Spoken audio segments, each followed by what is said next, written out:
एलनाबाद हलके का उमेदपुरा गांव आबादी के लिहाज से बहुत ज़्यादा बड़ा नहीं है। वोट भी तकरीबन 1500-1600 के आसपास हैं। कुछ ग्रामीण यहाँ बैठे हैं एक पेड़ के नीचे ताश खेल रहे हैं।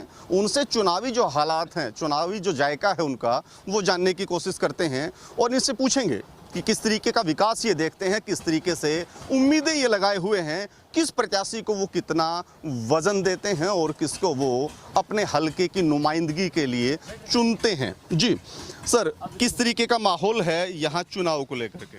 माहौल ठीक है जी, शांतिपूर्वक चुनाव होने वाले हैं, कोई वो नहीं है। तो किसी तरीके की वो तो नहीं है ना कि मान लो कि एक तरफ किसान है, एक तरफ सरकार है, एक तरफ बिल्लू है, दूसरी तरफ कांग्रेस है, कि चार चीज़ें आसपास आएंगी तो कहीं ना कहीं गुंजाइश है कि ऐसा चुनाव, उपचुनाव जिस पर देश और प्रदेश सबकी निगाहें टिकी हैं, कोई टकराव की स्थिति हो सकती है। गांव के हालात क्या हैं? गांव के हालात बहुत नॉर्मल है, कोई टकराव वाली स्थिति यहाँ नहीं है, कभी नहीं होती। सभी मिलजुल कर भाईचारे से रहते हैं। पलड़ा किसका भारी है गाँव में? पलड़ा पिछले 4-5 चुनाव से मतलब लगभग इनेलो ही जीतती है ये यहाँ से, तो लोग यही आइडिया लगा रहे हैं भाई वही जीतते। बाकी सब पता नहीं, आजकल वो घर घर में अलग अलग चल रहा है, पहले तो सिस्टम और था।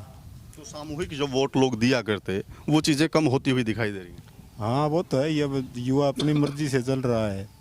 और वो वैसे आप थोड़ा सा आगे आ जाएं, क्या लगता है गांव के हालात क्या हैं, मुद्दे क्या हैं, किन मुद्दों को लेकर के आप जो लोग आएंगे वोट मांगने उनके सामने आप रखेंगे?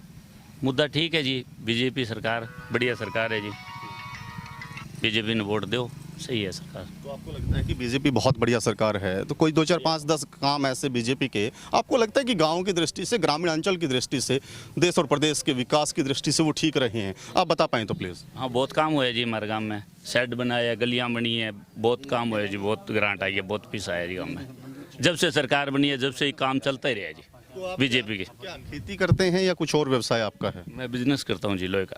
लोहे का बिजनेस है। हाँ जी। तो जो टैक्स वैक्स है, महंगाई है, वो तमाम चीज़ें ठीक चल रही हैं क्या आप अपनी दृष्टि से? वो सही चल रही है जी, कोई दिक्कत नहीं है, टैक्स सही है, जीएसटी लगाया हुआ है, सही है, सारा पक्का बिल सब चल रहा है जी। पक्के में चल रहा है सारे का सारा? सारे कि बहुत ज़्यादा महंगे टैक्स होने के बाद में वो चीज़ें कहीं ना कहीं है कि कच्चा पक्का दोनों चीज़ें चलती हैं? पक्का बिल पक्का, कोई कच्चा पक्का। किसानों का एक मुद्दा देश भर में, बल्कि दुनिया का मैं कहूँगा, देश में तो है ही।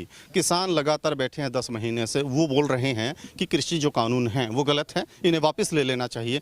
आपकी क्या राय है कि वो किसान ठीक बैठे हैं या सरकार से कहीं ना कहीं चूक हुई है ये कानून बनाते वक्त? ये किसान बैठे हैं वहाँ 10 महीने से, तो ये गवर्नमेंट वापस नहीं लेती, ये कानून जो बना दिया वो रूल बना दिया, वापस नहीं लेगी। हाँ अच्छा, आपसे कि गवर्नमेंट लेगी कि नहीं लेगी, मैंने ये पूछा ही नहीं है। मैंने ये पूछा है कि कानून ठीक है आपकी नज़रों में या सरकार से कहीं चूक तो हुई है कि कानून गलत बना दिए हैं? किसान कह रहे जी विकास नहीं चाहिए, भला भी नहीं चाहिए, और वो कह रहे नहीं पकड़ के यार भला तो करके छोड़ेंगे हम लोग। किसान ने इसके खिलाफ है जी, गलत बनाया है जो कानून, 3 तो कानून। आप पूछ रहा हूँ, आप इसके खिलाफ हैं कि पक्ष में हैं? मैं इसके खिलाफ हूँ। हाँ, तो आप मानते हैं कि आपकी सरकार से कोई एक चूक तो हुई है किसानों को लेकर के और वो अड़ी है इस बात पे, उनको वापस हो जाना चाहिए? वापस होना चाहिए, वापस होना चाहिए, जो 3 काले कानून बनाए हैं वो वापस होने चाहिए। मतलब एक बीजेपी के कार्यकर्ता मानूं या फिर बीजेपी का वोटर मानूं, वो होते हुए भी आपको लगता है कि इन कानूनों को वापस होना चाहिए? वापस होना चाहिए। तो कोई अपील करना चाहेंगे आप सरकार से हमारे मंच के माध्यम से? अपील तो कर ही रहे हैं, अब सरकार कौन सी मान रही है? अपील तो कर ही रहे हैं ना, मान तो नहीं रही सरकार। सरकार नहीं मान रही तो आप क्यों मान रहे हैं? सरकार को वोट देने की अपील क्यों कर रहे हैं? हम तो मान रहे हैं जी, सरकार बढ़िया काम बढ़िया करे, तो गलती तो हो ही सकती है, इतने काम करे, एक गलत कर दिया तो उसमें क्या सारा वो गलत हो जाएगा जी? जो भी काम करे हैं, 10 काम कर दिया उसमें एक गलत कर दी तो वो सारा गलत हो जाएगा। हाँ। डीजल और पेट्रोल के जो दाम हैं वो बहुत ज़्यादा बढ़े हैं, पिछली सरकारों में भी बढ़े होंगे लेकिन इस सरकार में वो अंतर काफ़ी ज़्यादा है। क्या आपको लगता है कि ये भी विकास का पैमाना है कि जितना महंगा आप खरीदेंगे उतना ही ज़्यादा विकास दिखेगा इसमें? डीजल पेट्रोल तो सभी सरकार में बढ़े हुए थे। कुछ आंकड़ा है आपके पास कि पहले की सरकारों में, मान लो कि 7 साल से बीजेपी है, पिछली 7 साल में कितना बढ़ा था और इन 7 साल में कितना बढ़ा? कुछ आंकड़ा है आपके पास? आंकड़ा तो नहीं है, पर लगता है कि आपको उसी गति से बढ़ रहे हैं या उसी दिशा में बढ़ रहे हैं? उसी दिशा में बढ़ रहे हैं, रेगुलर लगातार, पीछे भी बढ़ते आ रहे थे। पीछे भी कौन सी इनेलो की सरकार थी, हुड्डा की सरकार थी, सभी में बढ़े हैं, माइनस कोई हुआ है? आप बता दो, आपके पास आंकड़ा तो भाई आपके पास कोई आंकड़ा है या पास तो आंकड़ा है कि महंगाई हमेशा बढ़ी है, लेकिन उसका कोई एक रेशियो होता है, एक दर होती है कि उस दर से बढ़ेगा, ये कई गुना मल्टीप्लाई हुआ है। कोई लिमिट तो है नहीं भी यहाँ 100 पर आके ये स्टॉपेज होगा, तो आपके पीछे भी सरकार में बढ़ा ही है, आपके पास कोई बैक हुआ है, रिवर्स हुआ है, आप बता दो। चलिए इसी विकास मान लेते हैं। आपकी पार्टी का जो कैंडिडेट है वो है गोविंद कांडा, कितने दिन पुराने भाजपाई हैं? ये तो अभी ज्वाइन की है, 10 दिन 15 दिन 20 दिन पहले ज्वाइन की है ड्यूटी। हाँ, आपको क्यों लगता है कि ऐसी कौन सी स्थिति बीजेपी के पास रही होगी कि उनके पास कैंडिडेट नहीं था, प्रत्याशी सुटेबल उनको नहीं लगा, उनको किसी और पार्टी से कैंडिडेट मांगना पड़ा, वो भी तब जब बीजेपी और जसपा दो पार्टियां मिलकर के चुनाव लड़ रही थी कि दो दल यहाँ एक कैंडिडेट नहीं ढूंढ पाए, तीसरी पार्टी से उनको मांगना पड़ा। आप सहमत हैं इस बात से या फिर पार्टी के ही किसी नेता को चुनाव लड़वाना चाहिए था? ना इसी पार्टी से सहमत है। तो कांडा ठीक है। कांडा के भाई हैं गोपाल कांडा, उन पर आरोप हैं कि उनकी वजह से एक किसी की बेटी ने जान दे दी है, उनकी मां का भी देहांत हुआ, मुकदमे चल रहे हैं, 7 केस दर्ज हैं दिल्ली में। क्या आपको लगता है कि फिर भी एक ऐसे परिवार से, ऐसी पार्टी से कैंडिडेट लाना चाहिए था? साफ सुथरी राजनीति की बातें मेरे ख्याल से भाजपा करती है, संगठन है उनका, उस तरीके का डेवलप हुआ है। जब वो उसके साथ ऐसा हुआ था, जब ये बीजेपी ने इन्होंने लिया, पहले वो हुड्डा सरकार भी तो उसके साथ गया था, कांडा हुड्डा सरकार के ही साथ गया हुआ है, 5 विधायक लेके हुड्डा सरकार के साथ गया हुआ है, 5 विधायक लेके, तब भी तो वो कांडा अच्छा था। जब कांडा के ऊपर ये केस हुआ, वो गृह राज्य मंत्री थे, वो जेल चले गए थे और उनको पद गंवाना पड़ा था कांग्रेस से। उसके बाद उन्होंने अपनी पार्टी बना ली थी, आज वो बीजेपी में शामिल हो गए हैं। आप लोग, आपकी पार्टी के नेता, आपकी पार्टी के मुखिया, वो नारे लगाया करते, बलात्कारी उनको बताया करते, आज वो बलात्कार के आरोप हैं, वो क्यों धुल गए? कैसा एक चेंज हुआ? आपको लगा कि नहीं, गंगा से निकाल करके लेके आए हैं? मतलब ये इस तरीके के मापदंड कहाँ से आते हैं, कहाँ सिखाया जाता है ये चीजें? समझो नहीं, दोबारा बताइए बात है क्या? ये जो मापदंड है, जिसको आप कल तक बलात्कारी बोला करते, जिनको कल तक आप बलात्कारी बोला करते, आज वही आदमी आपके अंदर आकर के सब छवि का बन गया है, ये मापदंड कहाँ से आते हैं? कहाँ से आते हैं? ये पीछे की रिकवरी कार्ड है, जो भी करे अभी लिया है, तो ये बीजेपी में शामिल हो गयो। हाँ, तो वो ये कांडो तो सही सभी सरकार में आयो, इनेलो में भी हो पहला, और कांग्रेस में और अभी में आयो हैं, दोनों इनेलो को नहीं आ पाओ। वैसे थोड़ा सा इस साइड आ जाए प्लीज। आप सहमत हैं इस बात से सर? आप सहमत हैं इस बात से? आप इस बात से सहमत हैं कि बीजेपी में जो आदमी आ गया है वो साफ हो जाता है, उस पर कोई भी दाग है वो नहीं रहते हैं? लेकिन ये राजनीति ऐसी चीज है ये गलत नहीं होना चाहिए था। एक तो बाहरी कैंडिडेट है, लोकल कैंडिडेट होना चाहिए था। ये पार्टी की कमजोरी मानते हैं, कोई माने या ना माने, तो पार्टी को ऐसा कदम नहीं उठाना चाहिए था। ताऊ जी, और एक दागदार कैंडिडेट। ताऊ जी, आपका क्या है इसमें? बताओ बताओ, किन तो बताओ। नहीं, मैंने बेरो को नहीं पढ़ा लिखा है, पूछो। पार्टी में पुराने वर्कर बहुत हैं, उनको टिकट देनी चाहिए थी, एक हल्के के बंदे को टिकट देनी चाहिए थी। ये बाहर का है तो ये मुद्दा तो है, लेकिन कोई मानने कोई ना माने, वो अपनी अपनी राय है।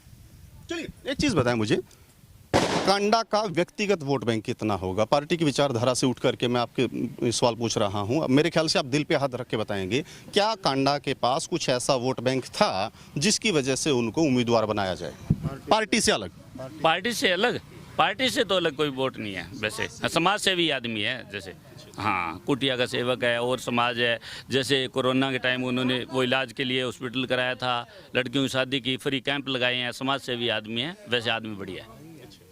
तो गीतिका का जो मामला था, वो गुड़िया का जो मामला था, वो भी इसी समाज सेवा का हिस्सा आप मानते हैं या फिर वो आपको लगता है कि गलत काम इन्होंने किया था?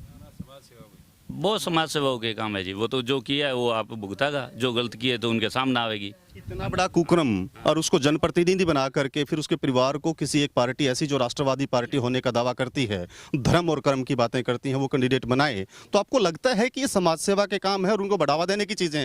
सच में ही आपके घर में, आपके पड़ोस में, आपके परिवार में ऐसी घटना होती और उसका विक्टिम इस तरीके के लोग होते, क्या आप फिर भी पार्टीबाजी की बातें करते या फिर आपको लगता है कि नहीं यार, गलत को तो गलत कह देना चाहिए? तो गलत तो उसने किया, जो वो भुगता को फिर के इलाज आपको जो करे। पार्टी भी तो उसने शामिल करके लेके आई है, उसमें कोई खूबी है, कोई चीज़ दिखी जद भी ने अंदर मिलाए हुआ है। ये तो 600 विधायक जीते हो, वो हैं 600 विधायक जीते हुए है, अब बताओ, समाज सेवी है, ठीक है। हाँ, उनसे रिएक्शन लेने की कोशिश करेंगे।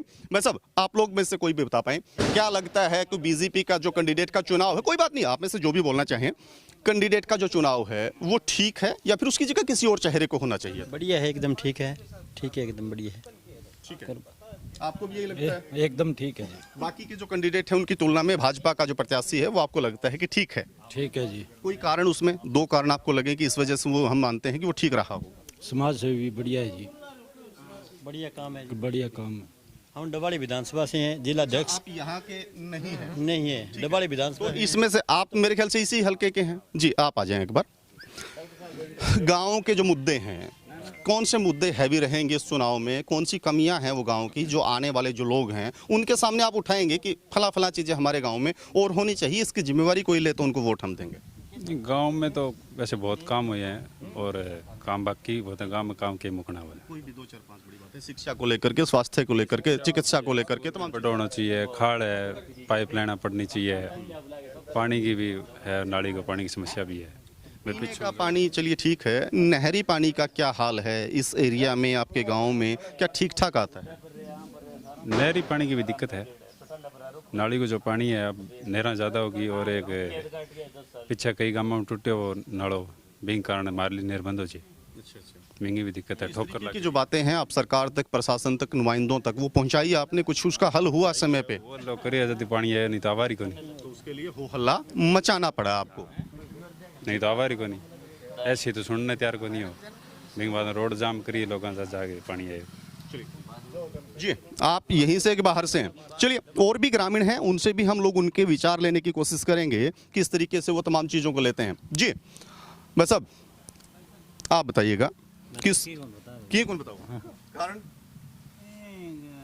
आप भी नहीं बोल पाएंगे, अभी बताएंगे आपको, वो तमाम चीज़ें मैं आपको बताऊंगा। तो ये उम्मेदपुरा गांव है और इस हलके की एक खासियत रही है, इस गांव में नहीं हर गांव में लोग कैमरे पर आना कम पसंद करते हैं, अपनी चीज़ों को बताना कम पसंद करते हैं। हालांकि कुछ लोगों से रिएक्शन हमने लिए हैं ताकि आप अपने घरों में बैठ कर के जान पाएँ कि ऐलनाबाद हलके के किन किन गाँव में किस किस तरीके का मिजाज है और वो किन पार्टियों के, किन प्रत्याशियों को किन योग्यताओं के आधार पर तवज्जो देते हुए उसके पक्ष में मतदान करेंगे।